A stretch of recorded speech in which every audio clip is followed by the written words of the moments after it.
There's a woman right now, maybe it's you, or maybe it's your mother, your aunt, the neighbor whose name you finally learnt last summer when the power went out for 3 days.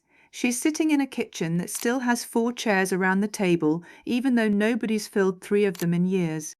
The coffee is already made, has been since 6:15, and the house is so quiet you could hear a bird land on the porch rail from the back bedroom. Outside, the world is going about its morning. Inside, she's going about hers, and the two things don't really need each other to function anymore. My name is Betty. I'm a boomer. I've been watching my generation my whole life, the women especially, and what I'm about to walk you through is something most people never stop long enough to see. The boomer woman who lives alone after 60, what her days actually look like, how she arrived at this address, and whether the quiet house is something she chose or something she learnt to carry so well that even she can't tell the difference anymore. Right now, approximately 36% of women over 65 in the United States live alone. That's according to the US Census Bureau's most recent American Community Survey, more than 1 in 3. And unlike their male counterparts, men who live alone tend to skew toward never married. The majority of women living alone in this age bracket got there through loss, widowhood primarily, divorce secondarily, and a smaller but real group who quietly decided, somewhere in their 50s, that the life they'd been arranging around other people's needs had earned itself a rewrite. Those are 3 different women, same quiet kitchen, very different road to get there. If you were born between 1946 and 1964, you grew up in a world where the blueprint was handed to you before you were old enough to question it. Get educated, but not too much. Find a good man. Keep a good home. The 1950s sold the American housewife as an aspirational identity. Dinner on the table at 6, a husband who worked, and a wife who made the working worthwhile. By the time the older boomers were teenagers, the women's movement was cracking the edges of that image, but the crack didn't erase the foundation. You could want more and still feel the pull of what you'd been told you were supposed to want. The boomer woman grew up with 1 foot in the old world and 1 foot in the new one. She was told she could be anything, but she also watched her mother's entire identity dissolve into a marriage and a household. Some of her took notes on what not to do. Some of her absorbed that blueprint anyway, without even realizing it, because the water you swim in doesn't feel like water until you step out onto dry land. And for a lot of boomer women, the dry land came late. It came in their 50s or their 60s, or the morning they woke up alone in a bed that used to hold 2 people and realized, after the grief settled, and it did settle eventually, that the silence was not entirely unwelcome. That is not a small thing to say out loud, but it's true for more women than most people know. Here's a number that still surprises people. According to AARP research, more than 60% of divorces among people over 50 in the United States are initiated by women. This phenomenon even has a name, grey divorce, and boomers are driving it. Between 1990 and 2020, the divorce rate for adults over 50 doubled, even as it declined for younger age groups. The women leaving those marriages are not leaving because they found someone else. They're leaving because they did the math. Years left to live, energy left to spend. And a question that didn't feel dramatic, it felt practical. Is this the life I want for what remains?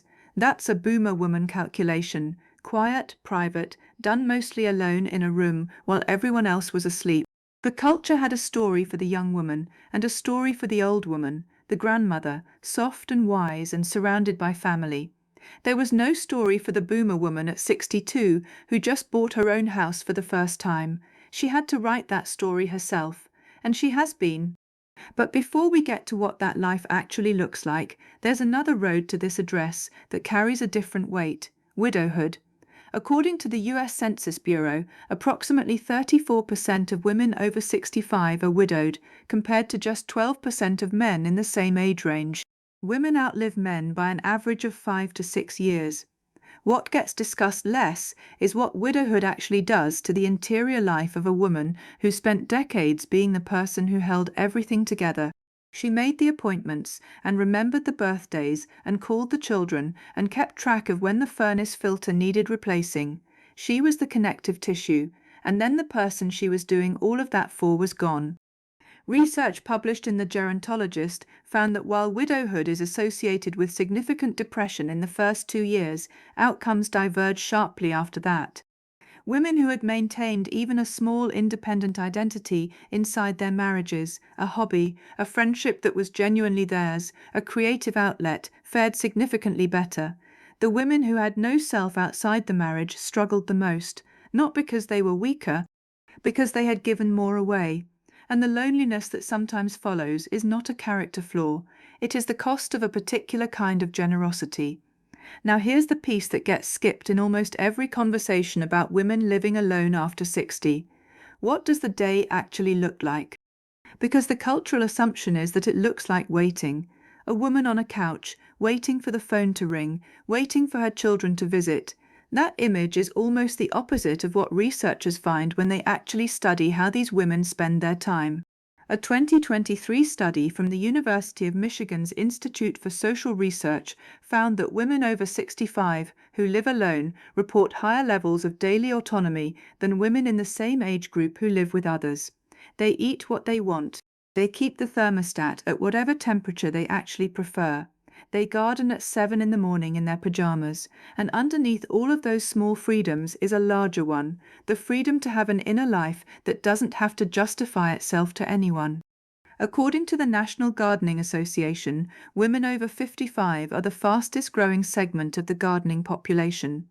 Independent sector data shows that women over 55 contribute more volunteer hours than any other demographic group in the country. Pew Research data shows she reads more books per year than any other age group. She takes classes she put off for 30 years. And then there's the group of her that sits with the silence and finds, slowly, that the silence is not a punishment. That after a lifetime of organizing the world for everyone else, the ability to think a thought all the way to the end without interruption is a form of luxury she never expected to have. There is a loneliness number attached to this group, and it needs to be said plainly. AARP's 2025 loneliness report found that 46% of adults between 60 and 70 report feeling lonely, with women reporting it at higher rates when accounting for frequency and intensity. The boomer woman who lives alone often has a particular shape to her loneliness that is different from her male counterparts. A man living alone often lacks the social infrastructure entirely. A woman living alone usually has the infrastructure. She knows how to make phone calls and maintain friendships and ask after people. What she sometimes lacks is someone to receive all of that from, someone who knows her history without needing it explained. Someone who was there when the kids were small and the house was loud and everything felt impossible and she held it together anyway. That witness is what gets lost, and no amount of social competence fills the space left by a witness. There is a specific grief in being known by people who are gone, and if you felt it in a quiet kitchen with 4 chairs around a table that only needs one, you know exactly what I mean. A lot of you have been writing in about your mothers, your grandmothers, yourselves. What you're reaching for is the feeling that this generation of women did something enormous and quiet and has never really been properly accounted for. Here is what makes the boomer woman's story different from any other version of this. She was raised to be indispensable. Not visible, indispensable. Visibility is about being seen. Indispensability is about being needed. From the time she was a girl, her worth was tied to her usefulness. Could she cook? Could she organize? Could she comfort and manage and show up? She could, she did, for decades. What nobody taught her, because nobody in her generation had a language for it, was how to be indispensable to herself. A study published in the Journal of Aging and Health found that boomer women consistently score higher than boomer men on other directedness, the tendency to organize one's time and energy around the needs of others. High other directedness is associated with strong relationships. It is also associated with quiet self-neglect in later life, the kind where you put off the doctor's appointment because someone else needed a ride, where you don't spend money on yourself because you spent it on the grandchildren, where you stop asking for help because asking was never on the menu, and besides, you've been handling things since before anyone thought to ask. Does she love it or not love it?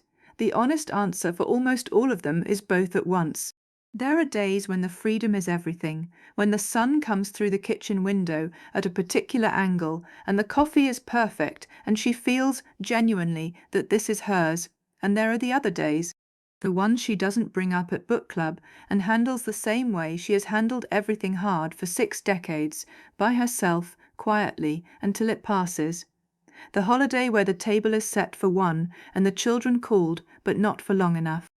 The medical result that arrives in the mail and sits on the counter for 2 days because there's no one to show it to before she decides what to think. That's the place where the difference between being alone and feeling alone becomes most clear. And a lot of boomer women have been living in that place for a long time without anyone naming it properly. So I'm naming it. What you are carrying is real. What you have survived is real. Here is what I've observed from watching this generation move through the decades. They were handed a narrow door and they built it wider, not dramatically, in small daily ways. They kept friendships alive when the culture said their identity was the family. They developed selves, slow, patient, private selves, alongside every other role they played. And now those selves are the ones waking up in the quiet house and choosing deliberately which chair to sit in. That is a choice, small and domestic and enormous. The life you are living is not a consolation prize, it is the life you earned, so sit in whatever chair you want. And if there is someone you haven't called in a while, a sister, an old friend, a daughter who got busy, pick up the phone, not because something is wrong, because she probably has 4 chairs at her table too, and she's been sitting alone long enough.